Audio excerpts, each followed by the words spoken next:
Hi, this is Jeannie from Paws Acupuncture, and today, unfortunately, I want to talk about a very sad but much needed topic that should be discussed, and that is how to prepare for your pet's journey over the Rainbow Bridge.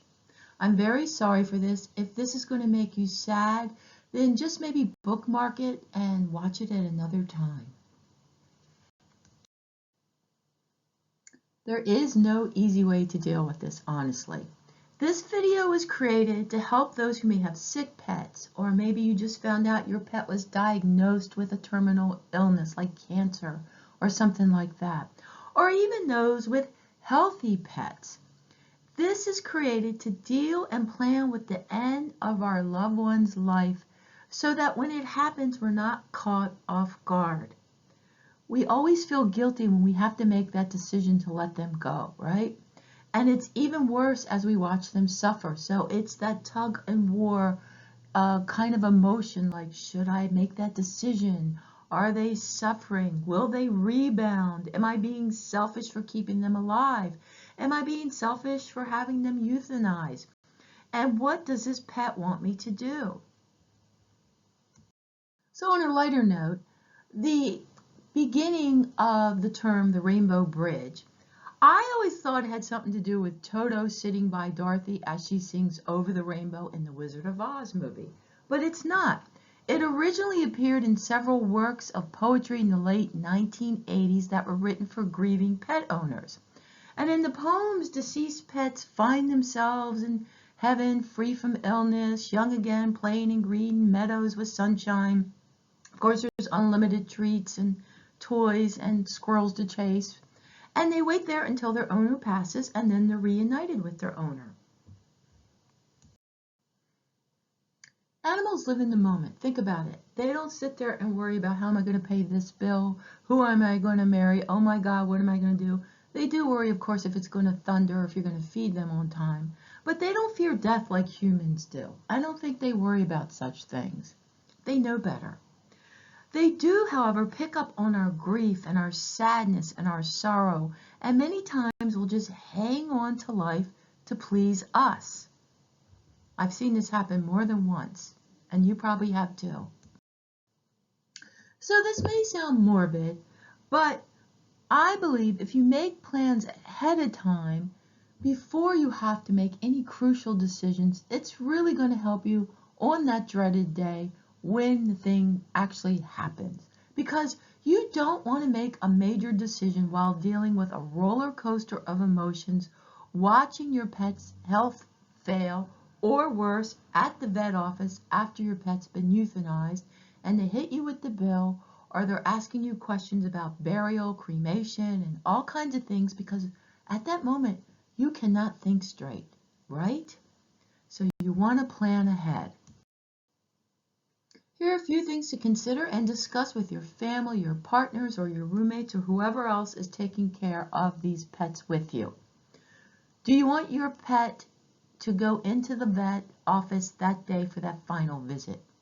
Or do you want it to pass at home? Now, sometimes you don't have a choice about that, right? It might be an emergency and you have to go to an emergency vet, or you might have to go to the vet office. You may not have the option of having a house call visit.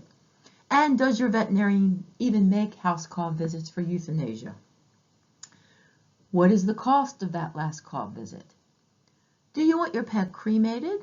Many vet offices do have services that come in, provide this service, and then they return the pet's body in a urn or a box or whatever you pick. Some vet offices make a profit off this. The vet office I work at does not. You pay the cremation service directly. They don't make a cut off of it, and I think that's very kind and generous. Or do you want to bury your pet? Do you have a place in your yard or a special place you can do that, or perhaps even a cemetery for pets? Or are you one of those people that will just drop the body off and have someone else deal with it? I know people who have done that. No judgment. It's just how it is.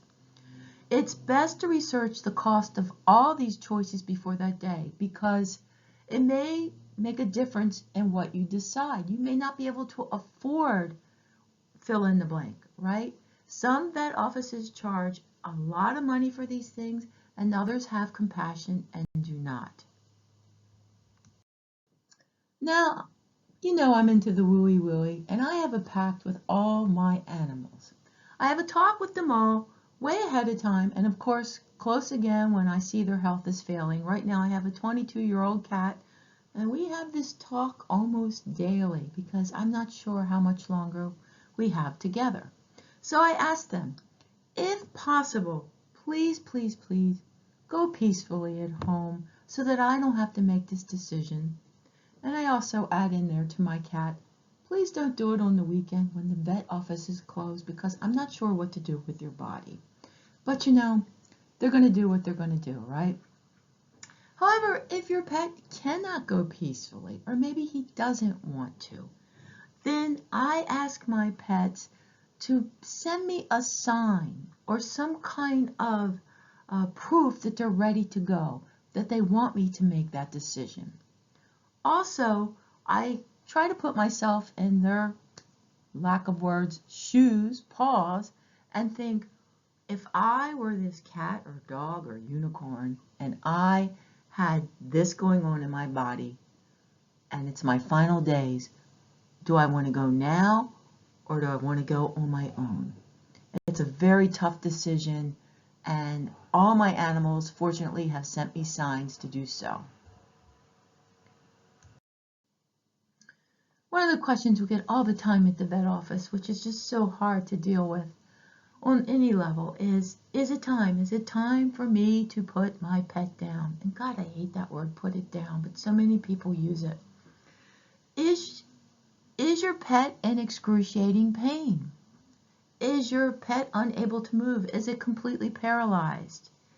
Is it lying in its feces or urine? Are you unable to give it the proper care during these last days? You know, is it going to suffer until it passes on its own? Is it suffering? Now, if you were this animal, what would you tell your guardian? If you were this animal, fill in the blank with these symptoms. Do you want to wait it out and pass on your own? Which you might, right? Or, depending on the circumstances, do you want your pet human to take you into the vet office and go from there? It's not an answer that any of us can give you a definitive kind of answer to. Nobody knows what to tell you, honestly. You have to make that decision. And I know it sucks. It's very hard. A couple things you can do on that last day is make your pet comfortable during that visit. So you might want to take one last ride or walk or swim with your pet. Bring its favorite blanket or toy. Maybe have the favorite treat before the procedure. One of my dog patients drove her dog through a McDonald's and bought him a Happy Meal. And on the way to the vet, and the dog was very happy. Another one bought their dog some ice cream, and another one bought him a hot dog. So whatever is going to make them happy. You don't want to make them too sick, though, before they get to the vet. You can bring in your own crystals, and if the vet lets you, if you're in your house, you can light some incense or sage, play some music, Tibetan bowls, some Gregorian chants, or soothing music, whatever, or maybe your dog's favorite song or your favorite song. When my poor Kuan Yin was euthanized, it was during the pandemic, and our vet was not able to come to the house. We had to go to the office, and of course, my vet knows me, and since I worked there, I was able to do pretty much what I wanted within reason. So I brought in my crystals, I lit some candles, and in the background during the time, I played Over the Rainbow by Wizard of Oz. And I'm going to start crying now when I think about it, but it was beautiful, and I wanted her to pass with dignity and love. And so do whatever it takes to make you comfortable and your pet comfortable. If you believe in angels and guides or saints, St. Francis of Assisi or other deities that you believe in, you can call them in to help ease the passing of the pet. Maybe family members who've passed away, call them to greet them at the other side, or other pets that have passed. Whatever you believe in, those kind of things help. And just know that your pet loves you for all that you're doing. One of the most compassionate things you can do during the euthanasia, and this is very difficult, is to try to remain calm and, if possible, control your sobbing until after the dog, cat, or pet has passed. Okay? Wait until that last breath, and then you can let it out if you want. This is going to be your pet's last memory of you, so you want to allow your dear companion to pass peacefully. I know it sucks, and it's hard, and it's very difficult to do. Bite your lip, pinch yourself, look at your pet with love, just tell them you love them. And this is not only for your pet's sake, it's also for your sake and the veterinary staff and veterinarian's sake, because it's very difficult to work in a place that this might go on several times a day, and it takes a toll on the people that have to do it. At our office, after euthanasia, if I have to use that room, I usually light some incense, perhaps a little bit of sage, not too much, because I don't want the smoke to set off the alarms. And I also play some Tibetan singing bowls or chants or things like that to clear the room of energy. And I spray a little bit of rescue remedy around the room as well. I have been very blessed to work with vets who have compassion. All the vets I have ever worked for, all do not charge the pet owners for that last visit. Now, some of them do charge for the injection fee, you know, a little bit amount, whatever that is, but it's not much. As long as it's one of their patients. Now, if it's not one of their patients, that's a whole nother thing, but most vets won't take on a new patient to euthanize it. Usually you have to go to the pet emergency room. I'm sorry about the sirens in the background, kind of appropriate, isn't it? I also know of vets that charge several $100s for that last call visit or house calls, which honestly I feel is greedy and unnecessary. The injection doesn't cost that much, and most people are happy to pay for whatever that injection costs. But if your pet has been going to this vet for so many years, I think the least amount of compassion that vet can do is do this service gratis, or if they have to charge, perhaps by law, or perhaps they have to pay their vet techs or whatever, charge a minimum fee. It's not right to gouge a pet owner on this horrible, horrible day. I'm sure I'll get some nasty comments from vets on this one. So if you watched any of my videos, you probably think, oh, this girl is a broken record. But one of the things you do want to keep on hand all the time for these kind of situations is some Bach flower rescue remedy. And I did a whole separate video on that. I'm going to put the link down below. I won't bore you with 10 minutes of that. But if your pet is ill or close to death, add some Bach flower rescue remedy to its water or spray a treat with it. If your pet's not eating or won't drink the water, you can massage a little bit on its forehead or its ears, and that's all in the other video. I'm going to put the link in below. Rescue remedy can be given to the whole family. It's safe for everyone. It's not going to make you loopy or wonky or anything like that. It helps with grief and sadness and other emotions. It's not going to take away that sharp emotional pain. It just helps calm the mind and kind of take the edge off of it. So after your pet passes, give yourself and your family time to grieve. It's going to take time to get used to having that empty water bowl or fur all over the floor and toys under the couch and dinner time at 6 and the walk at 2 p.m. and 10 p.m.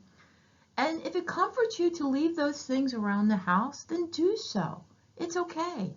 Put them away when you're ready to do so. But if it sets you over the edge every time you see them, then put them in a box or hide them until you're ready to deal with them. This loss is going to change your patterns, and it's going to take some time to get used to it. So give yourself some time to grieve. I really believe the workplaces should allow employees to take time off to grieve a pet just like they do when a family member dies. Sometimes it's worse when your pet dies than a family member dies. I know that sounds horrible, but as some of you know, it is the truth. And if you can take the day off after it's happened or a couple of days off, please do so. A couple things you could do if your pet has passed at home or was euthanized at home. You can light some incense or burn some sage to clear that energy out. It's tradition to open the windows to allow the smoke to leave, and it will carry away the negative energy. Try not to set your house on fire when you do this. You can play calming music, Tibetan singing bowls, or Gregorian chants to clear the energy too. If you are into crystals, there are some for stress and grief. The semi-precious stones amethyst and rose quartz are wonderful, and they can be worn or placed around the home or under your pet's bed. Family members can wear these as jewelry or put a small stone in your pocket. These crystals will help calm the mind, soothe the soul, and help with grief. They're not miracle cures. They're not going to take away the pain completely. But once again, every little bit helps, and if you believe in crystals, these may help. Various faith traditions believe that the spirit of a departed soul will stay in the home or where it's living for about 3 days to a week. You may feel your pet's presence after he or she is gone much longer than that time, but you may certainly feel it the first couple of days that it's happened, most probably. They may come to visit you in dreams or send messages or via other animals or signs or symbols through nature or something that only you would recognize. You know, we all have our little signs and symbols that we believe in, or little messages from our loved ones that we go, oh, you know, that's from so-and-so. Someone's looking over me. Our pets are on the other side, and they're always watching over us, and they're guiding us. And they're like guardian angels with fur. All you have to do is call on them. If you want a sign, ask for it. You don't have to worry that they left you. They only left their physical body. They're still in spirit, and they're always going to be with you. I still have my dear soulmate Merlin, German Shepherd, who passed away probably, like I think in 1997. He sends me hawks all the time. Hawks and hook and ladder trucks, because he loved to howl when they went by. And so when I see these, they're usually at a time that I need a sign or something's happening in my life, and I go, okay, everything's going to be okay. Same with all my other animals. You know, it just depends on the relationship you have with them and what they liked, what you liked, and what you think they would send you. There are lots of ways to honor your loved ones after they're gone. I have friends who've gotten paw tattoos on them. I have a friend who put out a bird feeder because her dog and cat like to watch the birds outside. You could have a little pet memorial garden and have some little statues out there, or a urn with your pet's ashes. I had a huge wake and party about a month after my dog Merlin passed away. I was still in acupuncture school, and I invited everyone who knew him to this party, and people brought balls and dog cookies, and we had a great time. I had a big dog house with his picture on it, and it kind of looked like Jim Morrison's grave after everyone left, with all these little trinkets and things, and it was very therapeutic for me, and I know he was watching. So do whatever makes you feel comfortable to honor this pet. We all have our own rituals, whether it's maybe lighting a candle at a church or whatever you believe in. That's the way to honor your pet, and they will love you and thank you for it. I have a small pet altar in my home with a Kuan Yin statue, who is the goddess of mercy and compassion. She's my favorite Chinese deity. And of course I had a dog named Kuan Yin as well. And I have all my pets' ashes and some memorabilia and things they liked in this little corner, and I have a perpetual candle going. It's one of those little tea lights that is not for real, but it won't burn down your house. And I always light candles near it on their birthdays or the anniversary of their passing and things like that.